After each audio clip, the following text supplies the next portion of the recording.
So as much as I love watching the Winter Olympics and seeing us do well, I also love the side stories that come out of the and games. there's so many that happened in Pyeongchang. Yes. Oh. Yeah, I mean, it happens in Pyeongchang. So much is happening on this side. I mean, it's one of those things that this morning I was like, which story should we pick? Well, let's start with an event that I was watching last night, which I'm sort of obsessed with all things snowboarder, because not only am I obsessed with the talent and skill of these athletes, but also the fact that I feel like these snowboarders are just not stressed out. No. I know. Yeah. You know what I mean? Like, There's a reason for that. Everything about them is just like super chill, super relaxed, from like what they wear to how they speak. So they're all smiling at the end, high-fiving each other. So I was watching the women's halfpipe last night, and specifically Chloe Kim, who's the U.S. Athlete who is so unbelievably good. So she was apparently tweeting in between qualifying rounds. Sure. This is what you do. Let's look at one of her tweets. She said this, could be down for some ice cream. This is literally between like... If anyone doesn't know, RN is right now. Right now. Okay, and then somebody wrote, aren't you competing right now?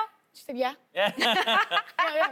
Yeah, and she was. And she was doing really, really well. But this just speaks to the level of, like, in my interpretation, not that stressed out. She won gold, by the way, in the half-pipe event. Love it. So I wish I finished my breakfast sandwich, but my stubborn self decided not to, and now I'm getting hangry. Love it. Her hangry is probably like... Olympic gold worthy. Yeah, exactly.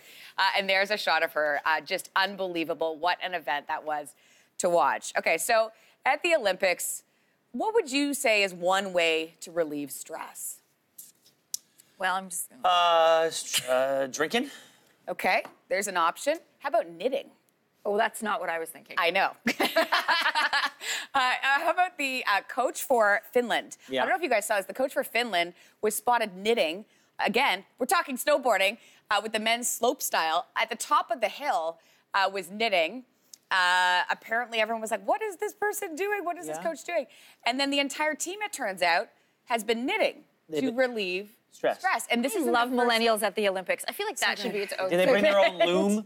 The loom? Do they bring their own loom to make their own wool? Old school knitting. Old school, yeah, like exactly. Look, but they're actually knitting collectively a huge scarf for the presidential couple's new baby son. But this is not the first time they've done it. In Sochi, guys, the coach as well as the Finnish teammates also were spotted knitting, and they were actually working on a large scarf as well to pass along to the athletes competing in Rio in 2016. Oh, that's so neat. this is like a thing to do.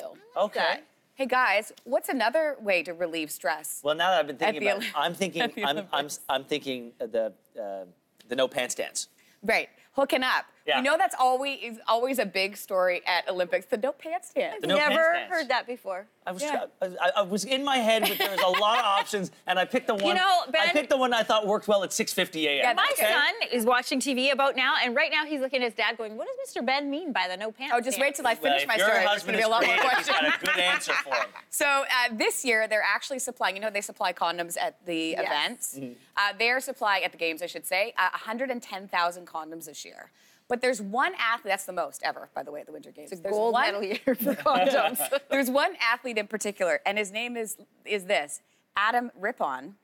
No joke. He is a skater with the U.S. team. He's upset about the condom selection this year. Take a look at his Instagram. After years of waiting to get to the Olympics and find out what all of the condom drama is about, like, I'm not entirely sure what I was expecting. I thought maybe they'd have, like, Olympic rings on them, or, like, they'd be all different colors, but no. It's all a myth.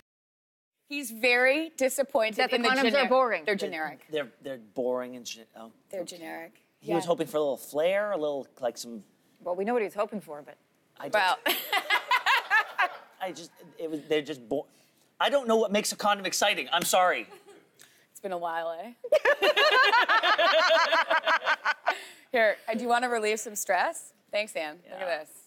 Do you know how to knit? I do. Show me. In a weird way. Like, we used to do this in What are university. those things? Knitting needles. What's the loop on the bottom? So you don't lose them. Well, we're making a circular hat. Okay, you keep working on that hat. And You do know how to knit. I do. We did this in university for whatever reason. This is what the girls in my house, we decided to do for like 3 years. You guys were a fun sorority.